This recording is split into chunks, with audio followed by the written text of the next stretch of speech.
Water baptism. Water baptism is the immersion in water for the public declaration of our faith in Jesus Christ after believing in Jesus and accepting Jesus as our Lord and Savior. Water baptism is the commandment of God. Jesus Christ, Son of God, God Himself manifested in flesh to save mankind from eternal death.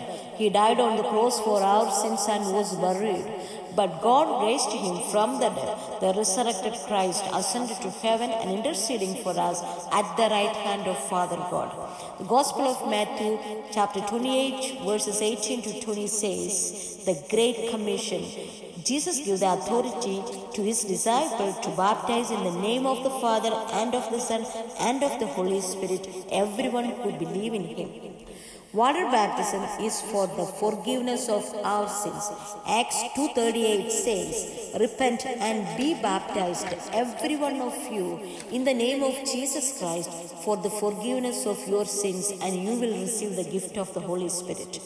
If we confess our sins, God will forgive us our sins and cleanse us. Water baptism is to receive Holy Spirit.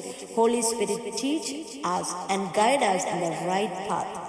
Water baptism is for being identifying with the crucifixion, burial, and resurrection of Jesus Christ.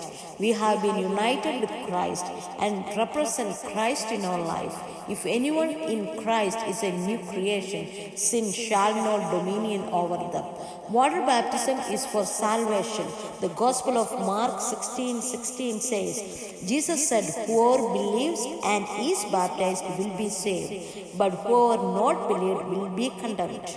Water baptism is for to enter into the kingdom of God.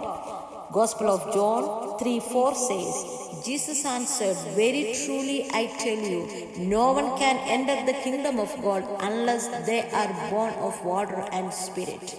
The sin nature is universal in humanity, but the wages of sin is death. But the gift of God is eternal life in Christ Jesus our Lord. Repent, confess your sins, believe in Jesus Christ, accept Jesus as your Lord and Savior for eternal life. Be baptized in water and spirit. Lead a holy life. Jesus is coming soon. God bless you all.